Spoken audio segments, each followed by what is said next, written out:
దేవునికి స్తోత్రం. ప్రభువును రక్షకుడైన యేసుక్రీస్తు ఉన్నతమైనటువంటి నామములో ఈ ఉదయకాల సమయంలో ఈ యొక్క ప్రతిదినము అనుదిన వాక్యాన్ని వీక్షిస్తున్న ప్రతి ఒక్కరికి ప్రభువును రక్షణ యేసయ్య ఉన్నతమైన నామాన్ని బట్టి హృదయపూర్వక వందనాలు తెలియజేస్తున్నాను. ఈ సమయంలో ఈ దినం అనుదిన వాక్యాన్ని మనం చదువుకుందాం. మొదటి దినవృత్తాంతాల గ్రంథము 22వ అధ్యాయము 16వ వచనం. లెక్కింపలేనంత బంగారమును, వెండియు, ఇత్తడియు, ఇనుమును నీకు ఉన్నవి కాబట్టి నీవు పని పూనుకొనుము. దేవుని వాక్యం సెలవిస్తున్న రీతిగా ఈరోజు దేవుడు మనతో మాట్లాడుతున్న ఆత్మ సంబంధమైన వాక్యం.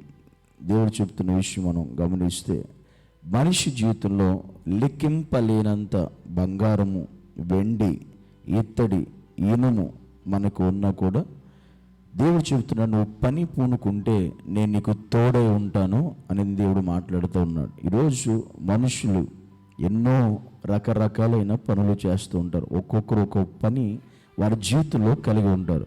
ఆ పని మనం చేస్తున్నప్పుడు, మనం చేస్తున్న పని ముగించాలంటే, మనం చేస్తున్న పని ముందుకు కొనసాగాలంటే, మనం చేస్తున్న పనిని దేవుడు ఆశీర్వాదకరంగా మార్చాలంటే, మనం చేసే పనిని ఆయన అభివృద్ధి పరచాలంటే, దేవుని వాక్యం సెలవుస్తుంది. ఒకవేళ కొన్ని సందర్భాల్లో మనకి ఎన్నైనా ఉండొచ్చు, మనకున్న డబ్బును బట్టి, బంగారమును బట్టి, వెండిని బట్టి, సంపదను బట్టి మనం పని జరిగించవచ్చు, పని చేయొచ్చు అనే ఆలోచన మనకు ఉండొచ్చు.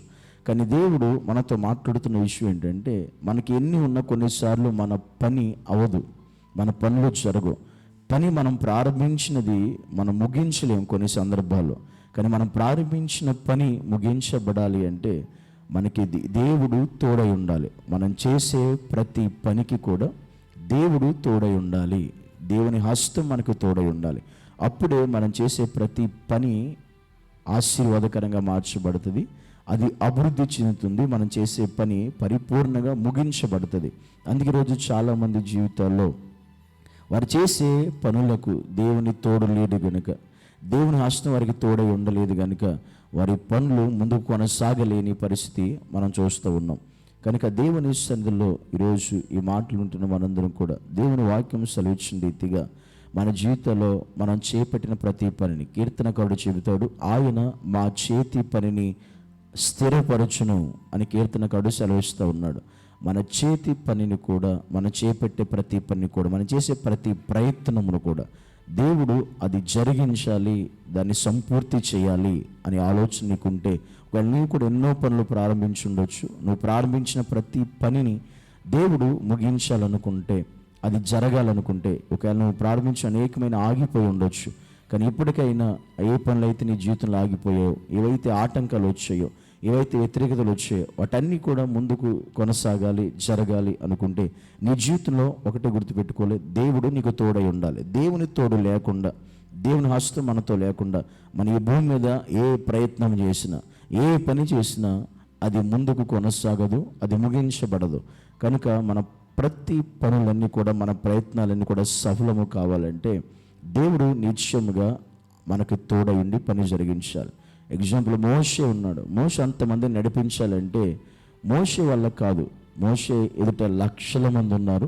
అన్ని లక్షల మంది అతనుకున్న పెద్దలు, సలహాలు ఇచ్చే పెద్దలు ఉన్నారు, అధికారులు కూడా మోషేతో ఉన్నారు. అంతమంది మోషేతో ఉన్న ఇశ్రాయేలు ప్రజలను ముందుకు నడిపించడానికి మోషే జ్ఞానం సరిపోదు, మోషే ఆలోచన సరిపోదు. ఒకవేళ అవన్నీ ఉన్నా నడిపించలేడు. మోషే నడిపించాలంటే దేవుని తోడు కావాలి. మోషేకు దేవుడు తోడై ఉన్నాడు కాబట్టి ఆ ఇశ్రాయేలు అందరినీ ఆ ఆత్మీయాత్తులో నడిపించగలిగిన సామర్థ్యం దేవుడు అనుగ్రహించాడు, ఆ కృప దేవుడు అనుగ్రహించాడు. లేకపోతే దేవుడు అప్పగించిన పనిని మోషే చేయలేడు. చేశాడంటే దేవుని తోడు మోషేకుంది కనుక. తర్వాత యెహోషువ వచ్చాడు. యెహోషువకు నా వల్ల కాదు ప్రభువా అన్నాడు, అంత ధైర్యం నాకు లేదు అన్నాడు. అప్పుడు దేవుడు కూడా చెప్పాడు, నేను మోషేకు తోడై ఉన్నట్లు నేను నీకు కూడా తోడై ఉంటా, నిన్ను కూడా నడిపిస్తా, నువ్వు ముందు కొనసాగు అని దేవుడు మాట్లాడాడు. ఈరోజు నువ్వు చేస్తున్న పనికి దేవుడు తోడై ఉన్నాడా? నువ్వు చేస్తున్న ప్రయత్నానికి దేవుని తోడై ఉన్నాడా? లేకపోతే కనుక నీ ప్రయత్నాలు కూడా, నీ పనులు కూడా ఆ రీతిగానే ఉంటాయి. కనుక దేవుని సన్నిధిలో మనం చేసే ప్రతి ప్రయత్నం, ప్రతి పనిని దేవుడు తోడు ఉంటేనే మనం చేయగలం, అది ముగించగలం, ముందు కొనసాగించగలం. కనుక దేవునిలో ప్రతి ఒక్కరూ కూడా నువ్వు పని పూనుకో, నేను నీకు తోడై ఉంటాను అని దేవుడు మాట్లాడుతున్నాడు. అది ఏ పనైనా కావచ్చు, నీ వ్యక్తిగతంలో, లేతే నీ గృహ విషయంలో, లేదా నువ్వు దేవుని మందిర విషయంలో, కట్టే విషయంలో, లేదా నీ ప్రయత్నాల్లో, అది ఏ పని అయినా అది దేవుని తోడుంటేనే మనం ముందుకు వెళ్ళగలం. ఆ దేవుని హస్తం మనకు తోడై ఉంటేనే మనం ముందుకు కొనసాగలం. లేకపోతే ఎట్టి పరిస్థితుల్లో మన పనులు జరగవు. మన ప్రయత్నములన్నిటినీ, పనులన్నిటినీ ముందుకు కొనసాగించగలిగిన వారు దేవుడు ఒక్కడు మాత్రమే.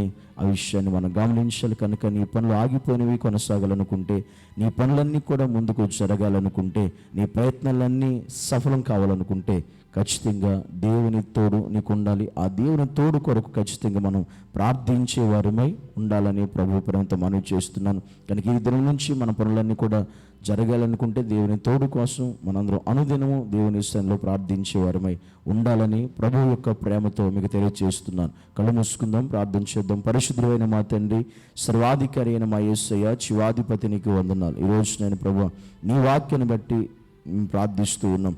నీవు పని పూనుకో, నేను నీకు తోడై ఉంటానని వాగ్దానం చేస్తున్న దేవుడు. నిజమే ప్రభు, మాకు ఎన్ని ఉన్నా వాటిని బట్టి మేము పని చేయలేకపోవచ్చు, ముందుకు వెళ్ళలేకపోవచ్చు. కానీ నీ తోడు గనక మాకు ఉంటే మేము దేనినైనా సాధించగలుగుతాం, ఏ పనినైనా ముగించగలుగుతాం, మా జీవితంలో ముందుకు వెళ్ళగలుగుతాం. కనుక మా జీవితం మేము ముందుకు వెళ్ళాలంటే, మా పనులన్నీ జరగాలంటే నీ తోడు మాకు అవసరం. కనుక నీ సహాయం, నీ తోడు ఎల్లప్పుడూ మాకు అనుగ్రహించి, కృప చూపించి, నడిపించి సమస్త మహిమను పొందుకోమని యేసు నామములో ప్రార్థించి అడిగి వేడుకుంటున్నాము తండ్రి, ఆమేన్. కుమారుడైన యేసుక్రీస్తు యొక్క కృపయు, పరిశుద్ధాత్మిక అన్యోన్య సహవాసమైన సన్నిధి, ఆదరణ సదాకాలం మనకు, మన కుటుంబాలకు, సర్వలోకంలో ఉన్న సార్వత్రిక సంఘం అంతటికి సదాకాలము తోడై ఉండి నడిపించునుగాక. ఆమేన్.